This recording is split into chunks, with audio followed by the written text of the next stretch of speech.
Welcome to our fourth video on youth ministry strategy. And today we are going to talk about outreach. And I find it interesting that this is the fourth video because many people think this is the part you would start on.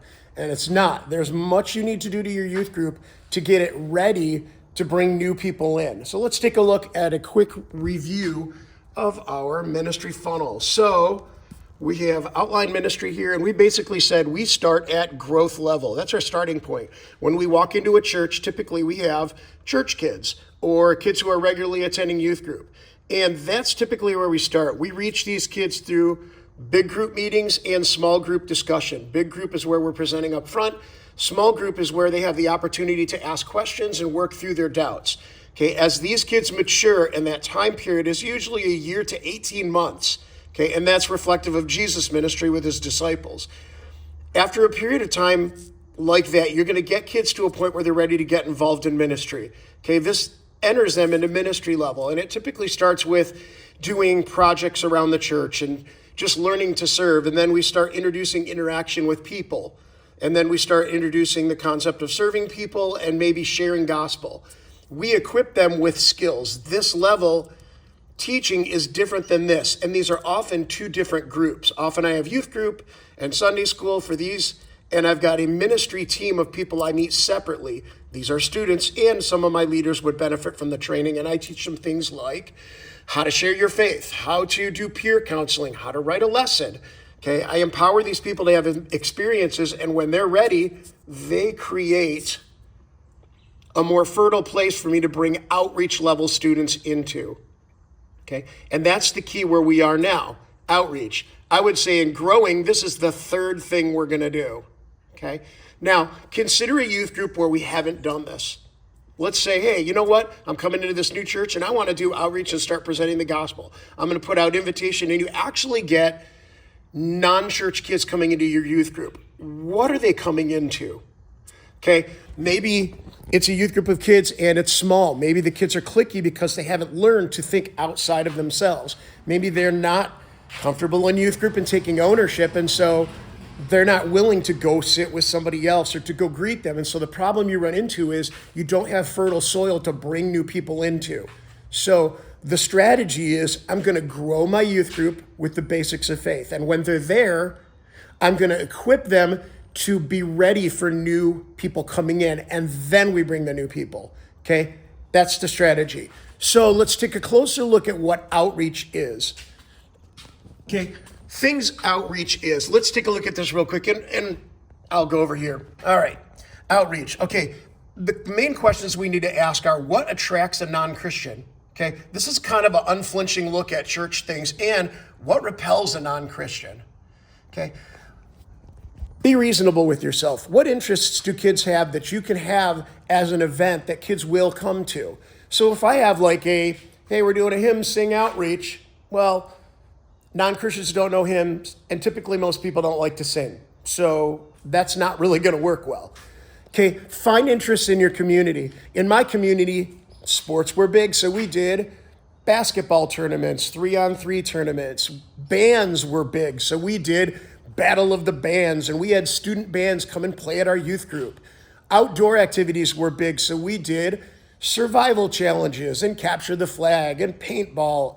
And these were all events that are really fun that people want to come and be a part of, okay? In the same way, we have to look at what are the things that, and I use the word repel, that's a pretty strong word. I think I'd be saying more like what makes people uncomfortable, okay? And people will say, my youth group meeting is my outreach. Is it though? And here's the thing. Maybe you do a game in the beginning. Maybe you do worship, and that's the first one. Most people don't like to sing. And when they come into a setting and there's people singing in that songs they don't know, that's uncomfortable. Okay. Then we get to a teaching part of youth group, and now you're teaching Bible concepts and things. You're feeding your growth level kids, but that's not targeted at outreach. Okay. Maybe out of habit, you do a gospel presentation at the end, but I think that's not really intentional outreach. I think it's also, hey, we're covering our bases, okay? And if you do small group discussion, that's another thing. Non-Christian students aren't really familiar with that setting. So we want to think through what makes people excited to come and what makes them uncomfortable. And we want to separate those things. And we want to create events that draw kids in. So when we're doing outreach, I think there's 3 levels of outreach. Not every outreach presents the gospel, okay? And not every outreach is just fun. Here are the 3 levels that I typically acknowledge in this, okay? Fun. Okay, sometimes we just do an event that's fun. We have a beach day.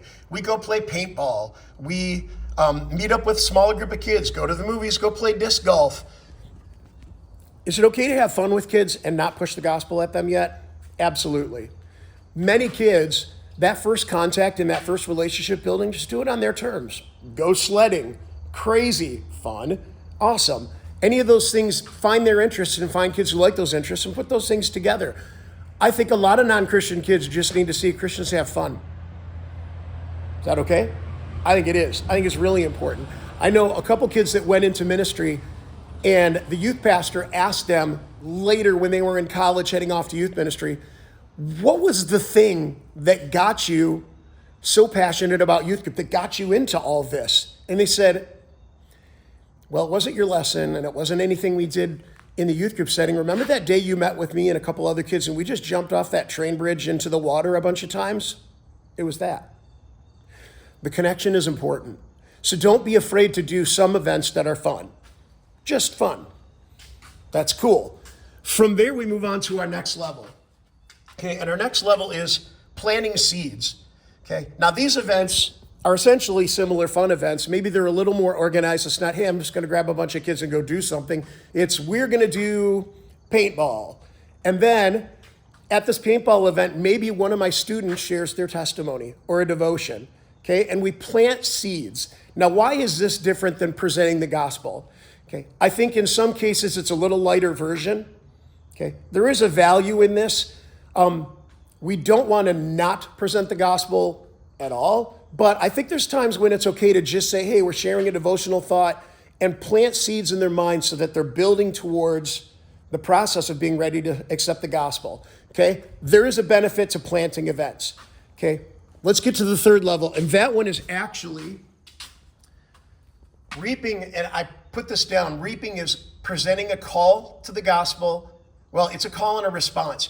You're going to clearly present the gospel, and you're going to call for them to respond to it. Okay, I know this brings visions of like summer camp altar calls, and it can be that. There are a lot of ways to do this, and I'm going to be honest, in my ministries, I did not shy away from that.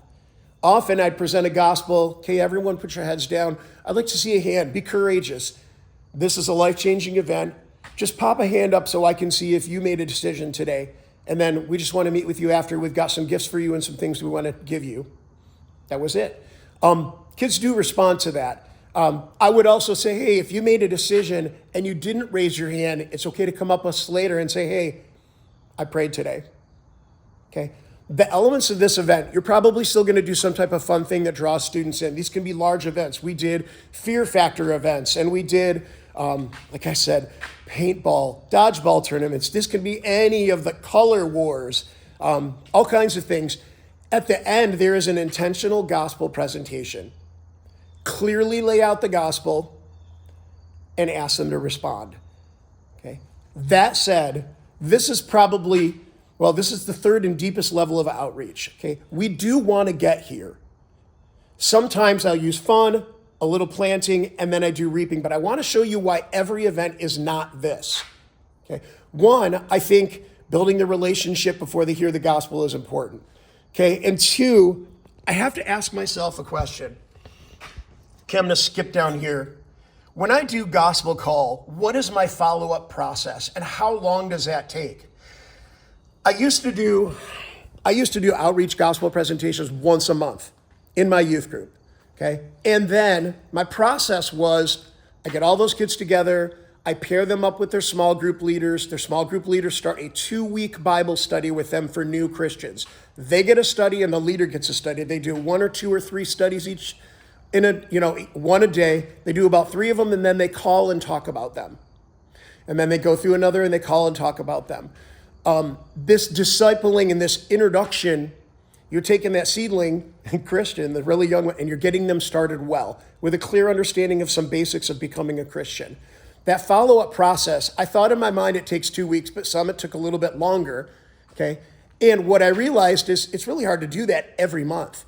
I don't want to throw the gospel out, get responses, and then not do a process with them. Then they're just this like kid in my youth group. I want to follow up. So in my ministry, we had a process. And so I realized the big gospel presentations, the big event with the huge gospel presentation, maybe quarterly for me, okay? If you have a smaller ministry, maybe it's easy. At times we were dealing with 80 high school kids and 150 junior high. So it was a much bigger, it was a different scenario. And so we did that. A couple things to look at as we're wrapping up outreach here, okay? What is your process? What do you give a student when they accept Christ as their Savior? And typically, when this happened, like I said, we gave them a new Christian 2-week Bible study. We often gave them a Bible. I often gave them a music resource, whether it was a link to music or, back when it was a CD with Christian music on it, or, a small thumb drive or something with Christian music on it. But we gave them resources. I gave them, a sheet, 33 things that happen when you become a Christian. I gave them a gospel tract so they could read through again what I had presented and what they accepted, okay? This process takes time, so pace yourself on your gospel calls and response, okay? Make sure you follow up before you do the next one. Okay, I skipped a little thing and I want to just throw this in here. Do you take attendance at your youth group? Probably early in my youth group years, I was like, attendance. I'm not going to take attendance. It makes it feel like school. And then I started to see the value in something.